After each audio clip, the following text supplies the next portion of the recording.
নিকলিতে জেলা জজ মামুনুর রশিদ নীরবের পিতার ইন্তেকাল। জানা যায় সর্বস্তরের মানুষের ঢল।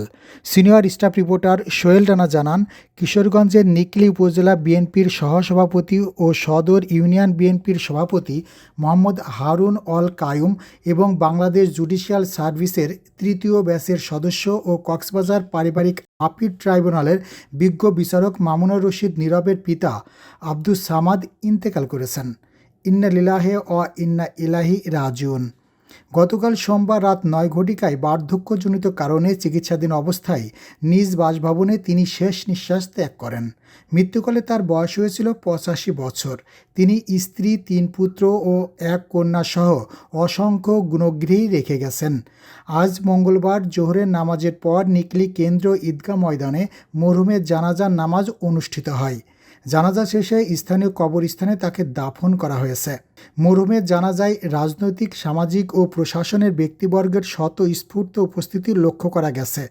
জানাজায় উপস্থিত ছিলেন নিকলি বাজিতপুর আসনে বিএনপির মনোনীত প্রার্থী সৈয়দ এহসানুল হুদা, বাংলাদেশ জামায়াতে ইসলামের মনোনীত প্রার্থী মাওলানা অধ্যাপক মোহাম্মদ রমজান আলী, নিকলি উপজেলা বিএনপির সভাপতি অ্যাডভোকেট বদরুল মোমেন মিঠু এবং সাধারণ সম্পাদক আতিকুল ইসলাম তালুকদার হেলিম। এছাড়াও উপস্থিত ছিলেন উপজেলা জামায়াতের আমির মাওলানা আবুল হোসেন, সেক্রেটারি মাওলানা রফিকুল ইসলাম, নিকলি থানার officer in charge OC Mohammad Rafiqul Islam, উপজেলার বিভিন্ন রাজনৈতিক দলের নেতৃবৃন্দ। স্বতন্ত্র প্রার্থী শেখ মুজিবুর রহমান ইকবাল এক শোকবার্তার মাধ্যমে মরহুমের বিদেহী আত্মার মাগফিরাত কামনা করেছেন।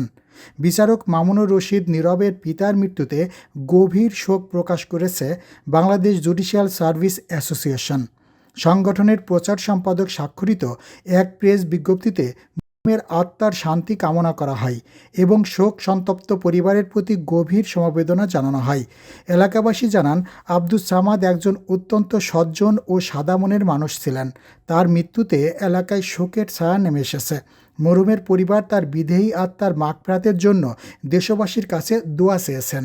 ওনার সাথে আমার ব্যক্তিগতভাবে পরিচয় ছিল না, কিন্তু ওনার আত্মীয় স্বজন যারা ছিলেন, বিশেষ করে আয়াজের শ্বশুর তিনি এবং অন্যান্য নেতৃবৃন্দের মাধ্যমে, এই নিকলি মানুষের মাধ্যমে ওনার ভালো গুণগুলি আমি জানতাম।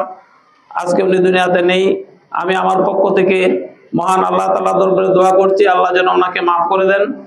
জীবদ্দশায় উনি যতগুলি ভালো কাজ করেছেন তার উসিলায় আল্লাহ তাআলা যেন তাকে জান্নাতের সর্বোচ্চ মাকাম দান করেন। সভাপতি হারুন আল কাইয়ুম ভাইয়ের শ্রদ্ধেয় পিতা জনাব আব্দুস সামাদ সাহেবের জানাজায় আগত বিভিন্ন রাজনৈতিক দলের নেতৃবৃন্দ এবং নিকলি সদর উপজেলাবাসী এবং সকল মুরব্বিয়ানগণ, সকলকে আসসালামু আলাইকুম।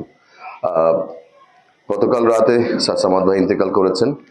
আমরা মহান রব্বুল আলমিনের কাছে এই প্রত্যাশাই করি, দোয়া করি যেন আল্লাহ ওনাকে বেহেশতের সর্বোচ্চ স্থানে অধিষ্ঠিত করেন। ওনার সকল ভুল ত্রুটি গুনাহগুলো যেন আল্লাহ মাফ করে দেন এবং সকলকেই ওনার জন্য এই জানাজায় শরীক যারা হয়েছেন তাদেরকে ধন্যবাদ জানাচ্ছি এবং খাস দিলে সকলকে ওনার জন্য দোয়া করার আহ্বান জানিয়ে আমার বক্তব্য শেষ করছি। সকলকে ধন্যবাদ। খোদা হাফেজ। ছোটকালে আমি আমার দাদাকে দেখি নাই, আমার জন্মের আগে দাদা মারা গিয়েছে। যদি আমার বাবার সাথে আরো কোনো লেনদেন থাকে, যে কোনো প্রকার জানা পাওয়া থাকবে, ইনশাআল্লাহ বা কিংবা এখন পর্যন্ত উপস্থিত রয়েছে, অনুগ্রহপূর্বক আমাদের সাথে একটু যোগাযোগ করবেন। পরিশেষে এই গরমের মধ্যে আপনারা এতক্ষণ অপেক্ষা করে রয়েছেন, কারণে আমার আপনাদের সকল কাছে কৃতজ্ঞতা জানাচ্ছি। মহান আল্লাহ তাআলা আমাদের সকলকে ইমান এবং আমলের সাথে দান করুন। এই আশাবাদ